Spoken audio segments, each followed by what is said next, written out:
وَلَوْ عَلِمَ اللَّهُ فِيهِمْ خَيْرًا، اور اگر جان لیتا اللہ ان میں کوئی بھلا، لَأَسْمَعَهُمْ، تو انہیں دین سنا دیتا. ان میں صلاحیت ہے ہی نہیں، خدا نے ڈالی نہیں.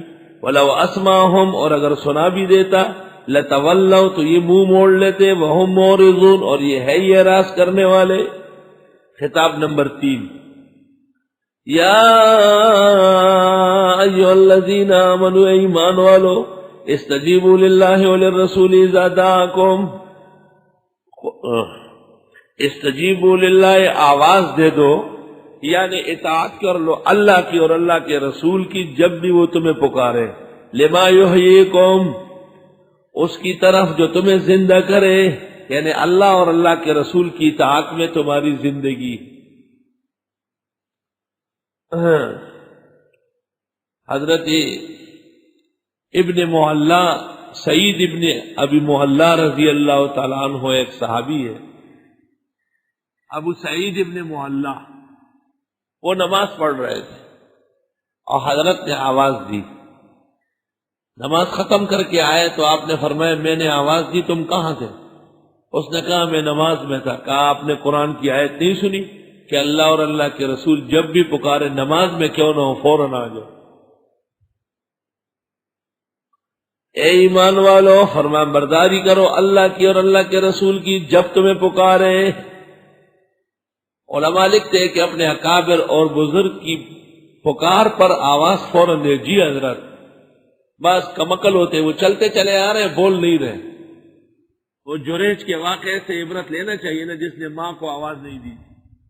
اور اللہم لا تمتہ حتی تریہ وجوہ المومسات. اے ایمان والو، فرمان برداری کرو اللہ اور اللہ کے رسول کی جب تمہیں آواز دے، جب تمہیں پکارے ان چیزوں کی طرف جو تمہیں زندگی دے رہی ہے. سبحان اللہ. وَعَلَمُوا، جان لو، ان اللہ یحول بین المرء وقلبہ، بے شک اللہ حائل ہے آدمی اور اس کے دل میں. وَأَنَّهُ إِلَيْهِ تُحْشَرُونَ، اور بے شک اس کی طرف جمع کیے جاؤ گے. اللہ تعالیٰ بندے اور اس کے دل میں حائل ہے، یعنی اللہ ہر جگہ ہے. ایک دوسرا یہ کہ خدا کی نصرت اور مدد ہر جگہ موجود ہے. وَاتَّقُوا فِتْنَةً، بچو اس فتنے سے، لا تصیبن الذین ظلموا منکم خاصہ، جو نہیں پہنچے گا ان لوگوں کو جو ظالم ہے تم میں صرف. ایک ایسا فتنہ جو صرف ظالم نہیں بلکہ غیر ظالم کو بھی لپیٹ میں لے لے گا، اس سے بچو. وَعَلَمُوا، جان لو، ان اللہ شدید العقاب، بے شک اللہ سخت عذاب دینے والے ہیں. وہ کون سا فتنہ ہے کہ جو اچھوں کے ساتھ بروں کو بھی ملیامیٹ کر دے گا؟ علماء لکھتے ہیں فتنہ کہتے اس کو ہے کہ جس میں اچھا برا نہ سمجھا جائے، اسے فتنہ کہتے ہیں. فتنے میں جو آدمی مبتلا ہوگا وہ اپنے ساتھ اچھے بھلوں کو بھی ڈبو دے گا. فتنہ ہے دہشت گردی کا، بے گناہ لوگ مارے جا رہے ہیں. فتنہ ہے شرک اور بدعت کا، مسلمانوں کے عقائد ملیامیٹ ہو رہے ہیں.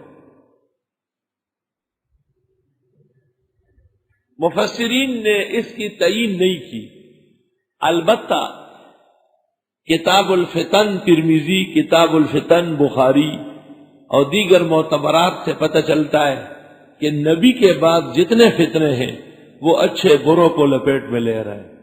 پہلا فتنہ امت کے اندر حضرت عمر کی شہادت سے شروع ہوا ہے اور بے گناہ صحابہ بعد میں شہید ہو گئے. مولانا الیاس صاحب مرحوم مغفور، تبلیغی جماعت کے بانی و مبانی، اس تبلیغی عمل شروع کرنے سے پہلے وہ جب بھی سوتے تو خواب میں یہی آیت سنتے، وَاتَّقُوا فِتْنَةً لَا تُصِيبَنَّ الَّذِينَ ظَلَمُوا مِنْكُمْ خَاصَّةً، بچو اس فتنے سے جو نہیں پہنچے گا ان لوگوں کو جو ظالم ہے تم میں سے صرف. جان لو کہ اللہ سخت عذاب دینے والا ہے. بزرگان دین کے مشورے سے پھر مسلمانوں کے ایمان اور نماز کی فکر ہونے لگی اور تبلیغی عمل وجود میں آئے ہیں. احترام و تقدس کا عمل ہے.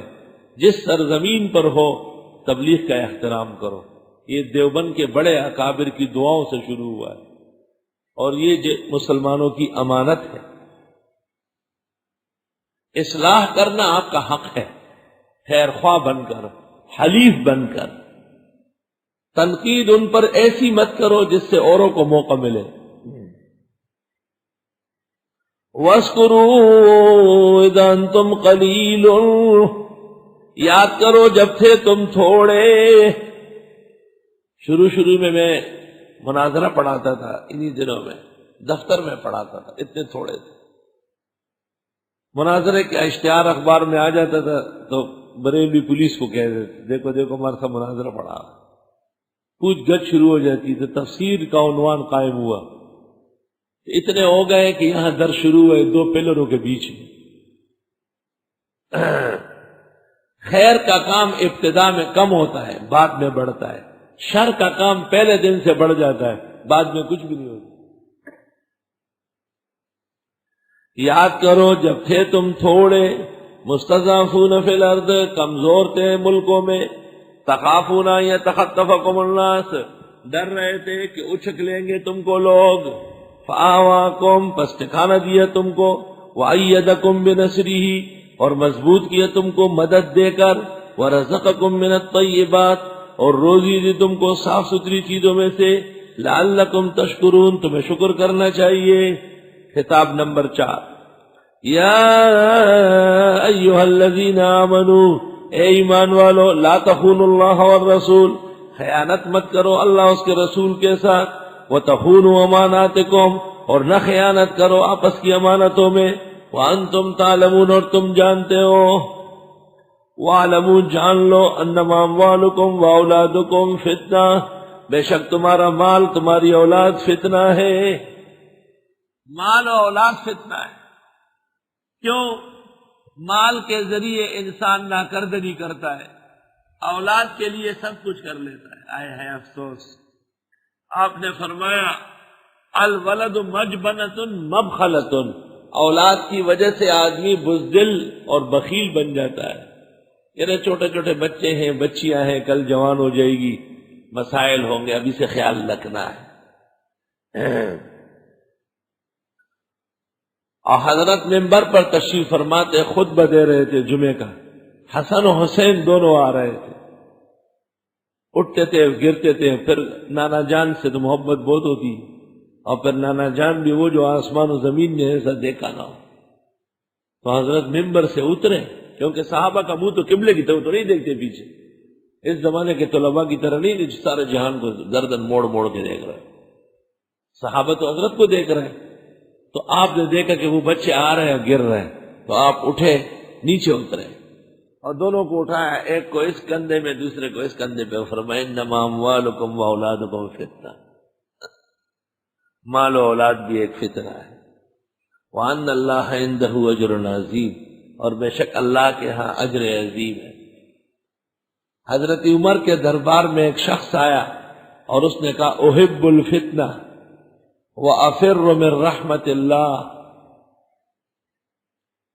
وابغض الحق، فتنے کو پسند کرتا ہوں، رحمت نہیں چاہیے، اور حق سے بھی نفرت ہے. حضرت عمر نے کہا کیا؟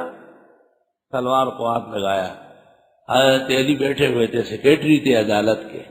فرمایا امیر المومنین یہ بات کر رہا ہے، اس کو سمجھنا ہے. کہا یہ فتنے سے محبت کرتا ہے کہ مال و اولاد فتنہ ہے، کون ہٹا سکتا ہے؟ کہا یہ رحمت سے دور رہتا ہے. فرمایا باران رحمت کو قرآن کریم نے کہا ہے والذی یرسل الریاح بشرا بین یدی رحمتہ، جب رحمتوں کی بارش ہو تو چلنا پڑتا ہے. کہ یہ حق سے بغض رکھتا ہے. آپ نے فرمایا قرآن کریم میں ہے وجاءت سکرۃ الموت بالحق، موت کی بے ہوشیاں برحق ہے، مگر چاہیے کسی کو بھی نہیں. تفسیر روح البیان میں حقی نے نقل کیا ہے اس کو. جان لو بے شک مال تمہارا، اولاد تمہاری فتنہ ہے. وان اللہ عندہ اجر عظیم، اور بے شک اللہ کے ہاں اجر بڑا.